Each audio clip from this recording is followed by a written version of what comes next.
Seth, I saw you last night. Yes. And I'm wondering, why are you so handsome right now? I don't know what it is. This is an animated movie. You don't need to I look don't this need it. good. I save it for these moments. Yeah, it's really weird. I should be putting this on screen, but no. You gotta pick your spots. I'm squandering it with a voice. Yeah. I'm sorry, everybody. I'm glad you're here. I have too. to say, I'm surprised you're working on 710 on Oil Day. Did you know about Oil Day? No, I didn't. That's like Wow. a thing. Yeah, it's whatever you could, any excuse to vape it up, I guess. Why not? Vape it. Yeah. Yeah. How are you doing? Everything all right? Everything good? Everything's pretty good. Everything's good, yeah. Promoting the Disney movie. Was Disney nervous about you promoting their movie? I'm shocked that it's happening, to be totally honest. Like, I could only hurt things. Like, the movie, I think, is going to do well, and it does not need me out here helping I have a that theory, happen. though. I have a theory, I'm though. genuinely curious why they think this I'll is tell you why. anything but potentially bad for them. Well, I think I know why. It's Why? because they're going to have... I mean, listen, this is a movie where the animals are talking, and they're going to need someone that the stoners feel comfortable with. It's true. Because people could freak out. It's true. I will guide you through it. I'll anchor. I'm your anchor voice. If it's getting intense, there's like, oh, Seth's here. Boy, that's some movie. I brought my wife and I brought our daughter. Yeah, I saw you last night. To the movie, and we all just loved it, and we're thank all God. laughing through the whole thing. That's really so is- great. It's fantastic. Yeah. It's nice to make a movie. I brought my nephews who are, younger. And How old are they? They're like 6 and 9. Okay. And they have never been able to come to one of my movie premieres. And I think they were starting to think that I was lying to them about being an actor, because I would always, it would come up. I'd be like, oh yeah, I'm an actor, and then they'd be like, well, can we see one of your movies? And I'm like, no, not at all. And it was like my fake girlfriend in Canada. Like, they were starting to doubt it, but as a Canadian, that analogy is different.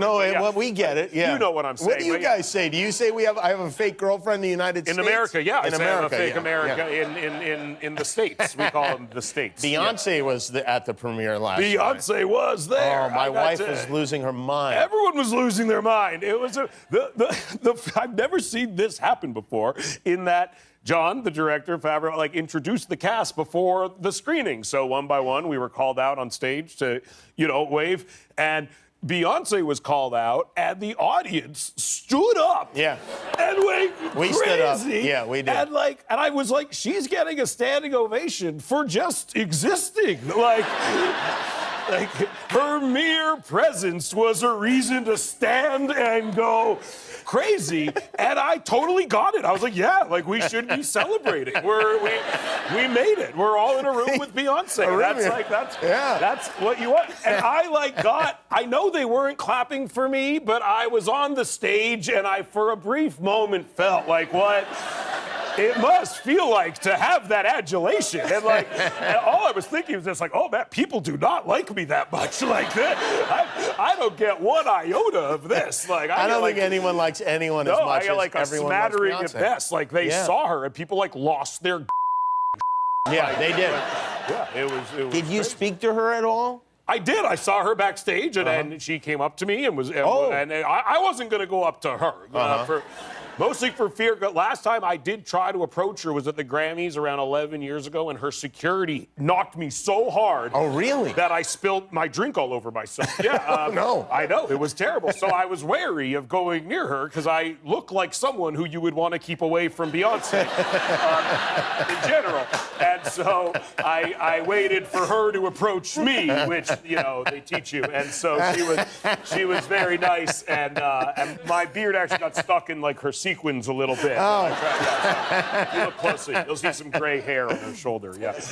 Tonight, by the way, earlier tonight on ABC, they had the ESPYs, which is, do you know what the ESPYs are? I know It's a sport award. It's a sports thing, yeah. Yeah, it's not the sports. You win for winning your sport is the award. Well, yeah. So what is that? It's a great question, It's actually. clear who deserves awards in sports. It's the people who won. It's a really good point. Well, Sometimes they'll take people from various sports and then pick one of them and make them compete against each other. Against each other, finally. Yeah, right. So like a golfer and a basketball player, and who's better? That's exactly right. That's totally insane. Literally makes no sense. So you were not following like the Raptors who won the NBA title, even though I was that. I happened to be in Vancouver at my cousin's bar mitzvah, actually. And they were watching. They were watching it. They set up big screens. It was a big event for us. Yeah, so I knew that was that. But in general, I know I'm not a sports guy, and I was actually on The Shop recently. This is why I wanted to ask you about And you were on The this. Shop, yeah. This is LeBron James's talk show on HBO, yeah. Where you go and get your hair cut while you're doing an interview. You do, yeah. Which would be great right now, to be totally honest. Did you get your haircut? Because some people say, nah, I don't want a haircut. I did get my hair cut, I did which too. is, I was trying to act cool. and like when you have a bib on, inherently, to me, that's a challenge in acting cool, but I tried to power through it. They put a bib on you, huh? They did not put a bib on me. They put a bib. They looked at me, you're like, this guy needs the bib. This guy, it's gonna get everywhere. But I didn't know who anyone was that I was on the show with. Do you know because now? They're all athletes. I met them. I know them as people. I don't know what sports they play. I know DeAndre Jordan. Yes. He was a lovely guy. He's a basketball player. I hope he's great at it. He's very good. And so I didn't know what to say to them. I knew they were athletes. I didn't know what sports they played, and so I found myself just talking to them like I was coaching like a little league team, just like, good luck, go get them. Try your best out there, guys. Like, hope you win and get the SB. But I hope they did. We don't know. We don't know. It's happening right now. All right, let me see what we're dealing with here. It's a lion! Run for your life, Pumbaa! Hey, Timon, wait. It's a little lion. It gets bigger. Can we keep him? Can we please keep him? Okay. I promise. I'll walk him every day. If he makes a little mess, I'll clean it up. You'll be his little mess. He's gonna eat you and then use my body as a toothpick. But one day, when he's big and strong, he'll be on our side. I've got it. What if he's on our side? Hear me out!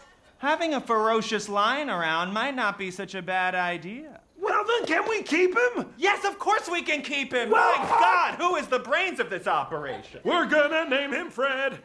That is Seth Rogen and Billy Eichner in The Lion King, which is an unbelievable movie. It really is an unbelievable, it's like nothing I've ever seen before. And you guys really steal the film. Oh, you that's and so Billy nice. are hysterically funny in this thing. Thank you. Did The Lion King mean anything to you as a kid? It did. I watched it a ton as a kid. You did? It was one of my favorite movies, honestly. And what's actually been weird is in my head, I watched it was like when I was like 6, it came out, and I watched it over and over. I found out recently I was like 13 when it came out, which is like pretty old to be like really into a Disney cartoon. Like I was like about to go into high school, but I was like, are you sure 94? So despite it being a little probably below my demographic, I was a huge fan of The Lion King. I specifically loved Timon and Pumbaa, thought they were hilarious, and I genuinely used the phrase "no worries" a lot. So it all kind of came together. And they called you and they said, hey, we want you to play the Warthog. A warthog, yeah. And we're going to make it much uglier than in the original. Yeah. So, just so you know, yeah, that's going to be a whole thing. Yeah. No one knew what a warthog looked like. That's what I've learned from this whole experience. Yeah, warthogs are not. No, I guess people thought they were like Babe was not a warthog. I don't know what to tell you. Yeah. But if you think about it, the name of the animal is warthog, Yeah, which are. So what would be uglier than a warthog?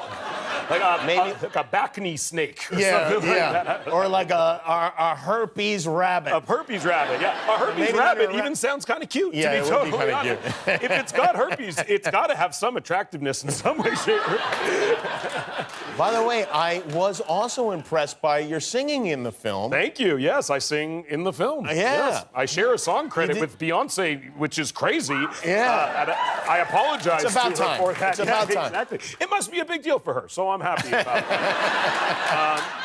She's worked hard. Did you think about that when you took the part that you were going to have to I sing? did, and I'm not a trained singer. I have not sung a lot in my life in a professional manner, and And so, yes, it was not. So I was like, you could just auto-tune me. Like, I don't think Britney Spears ever sang, honestly. Like, and they didn't want to do that. And they were like, no. We want you to actually sing. And Pharrell Williams produced the soundtrack with Hyde Up. Talk about like your highest pressure situation. They were like, don't worry, we're going to bring in Pharrell and Hans to work with you. Hans Zimmer, the most legendary like composer alive. So I'm like, great.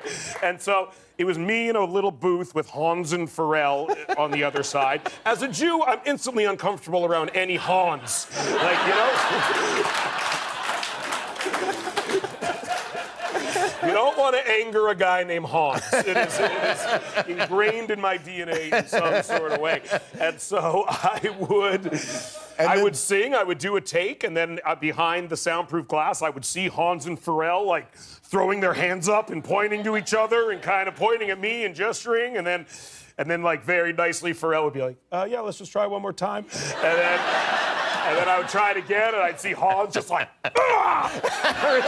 and Pharrell just like calming him down and talking, and then just one more, he's just like, yeah, just try it a little, just throw it away more, just throw it away more. And then like 36 hours later, we had it. You had it, you nailed it. Well, however long it took, it was worth it. Seth Rogen, everybody, The Lion King opens July 19th. Thanks for watching. If you liked that video, click the subscribe button, and if you didn't like it, well, you hurt my feelings.